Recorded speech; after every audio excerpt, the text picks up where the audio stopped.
Hey guys, Wally Renee here from the Mod Institute. Need to download this new version of TruSuite. Go to the Truabutment website, go all the way down to TruSuite, slap that button, and then go ahead and hit get started. TruSuite is going to come with a software called Trust. Trust is their implant crown software. It lets you do now, for the first time ever, variable-based tie bases, which they make for almost every implant manufacturer that's decent. And this has traditionally been locked down for CEREC users only, now open for free for anybody, completely free. Check this out. Go ahead and create an account. If you already have one, don't worry, they're not going to spam you. And once you get logged into your account, again, everything free, you're going to go ahead and pick the software suite that you want to download onto your computer from the Trust suite. You'll notice that there's going to be several options available. So what you're going to do is this window is going to pop up and you're going to go to services, and from these you're going to pick the ones that you want to install. I'm going to go ahead and pick Trust because that is their crown design software, and Pylon, which is their surgical guide software. Now those two could actually be combined, where you could plan an implant and then actually design the custom healer or the crown before you actually do the surgery, which is insane, especially for free. So now what we're going to do is we're going to get these things loaded up and downloaded, and then we're going to go ahead and I'm going to teach you how to do a case, because if you checked this out a few months ago, what you're going to find is that they actually have perfected the software to make it probably one of the easiest softwares in the world to design a screw retained crown on a tie base. So go ahead and hit that plus sign at the top left and start a new patient. Go ahead and enter all the pertinent information that you need to start the case. And what you need to understand is this is STLs only, so no plies, no OBJs. So you're going to load the antagonist, the scan body scan, and then the soft tissue scan. Select the tooth and pick the tie base. The first thing that you're going to do is the models are going to load in and it's going to ask you for the proper orientation. So let's take a look and see what we do here.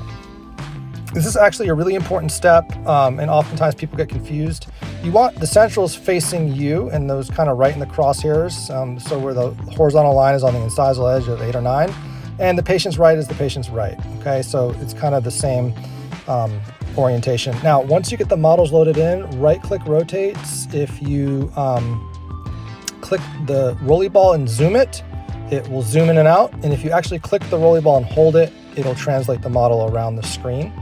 So again, right click, rotate, rolly ball zooms in and out. And then if you click the rolly ball down, you'll actually translate the model. You also need to know that all your models are visible in your objects browser right there on the left, and you could change the opacity. And we're going to go ahead now and pick our scan body. So what we're going to do is first tell it that we're using CEREC TrueBase, and now we have, for the first time, GH1, 2, 3, and 4 available. And again, they make these CEREC TrueBases for like all the major manufacturers. This is like super popular on the CEREC system. And so here you can see what it's doing. It's moving that margin up based off of your preference for your patient. So like if you can imagine now, you have this available for all your major implant manufacturers.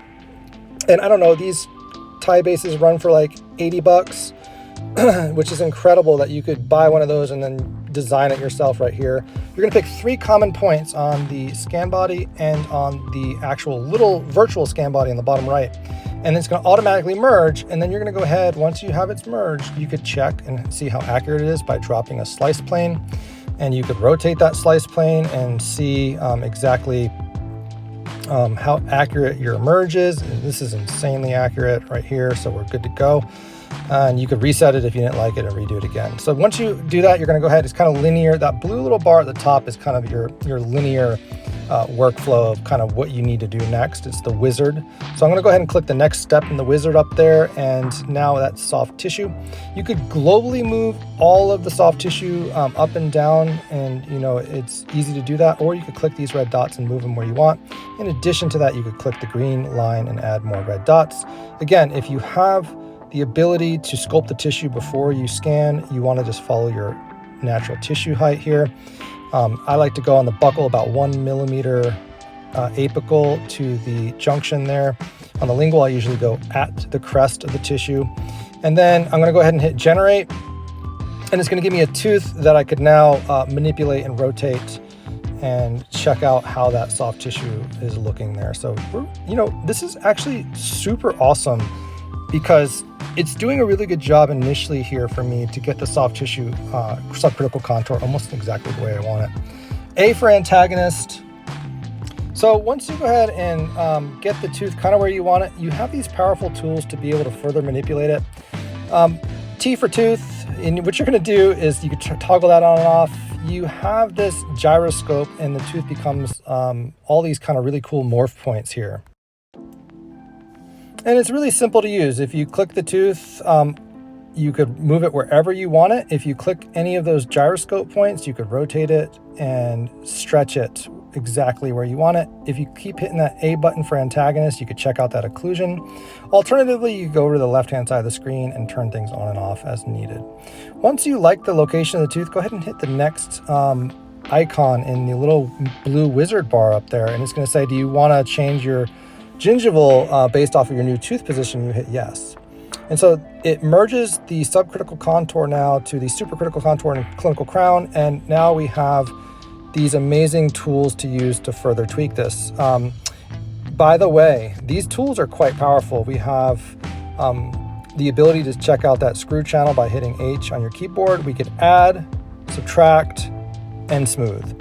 That's the first thing that we have the ability to do. I like to smooth the junction here right at my subcritical contour line. So I'm going to go ahead and hit my smooth button. If you are going to add or subtract, turn that strength way down to like 1 or 2, because otherwise it's just too strong. However, on the smooth, you want to max out that strength and put it all the way up. There we go. And we could now actually even further fine tune our tissue pressure as needed. They do give you this heat map. If you hit G on the keyboard, you get the heat map, or alternatively, you could turn it on the left-hand side of the screen. You do have these cool morph points right here where you could actually manipulate this like rubber and stretch and control any given point and any size of any given point.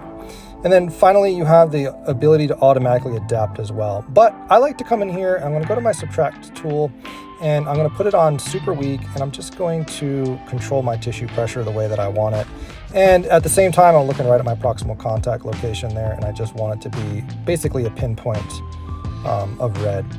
So I've removed pressure down towards the bone area, and I've increased the pressure right kind of at the subcritical contour line. And now I'm going to fine tune my proximal contact. Again, that's a nice broad contact right there. You want to see red for that, which is basically zero strength. It's kind of just barely touching. And same thing for the occlusion. You want it to be orange or red. I like it to be 0 for the occlusion as well, and not any kind of positive number there. Then we're going to go ahead and just, again, fine tune and make sure everything is perfect on our proximal contacts and all of our tissue pressure.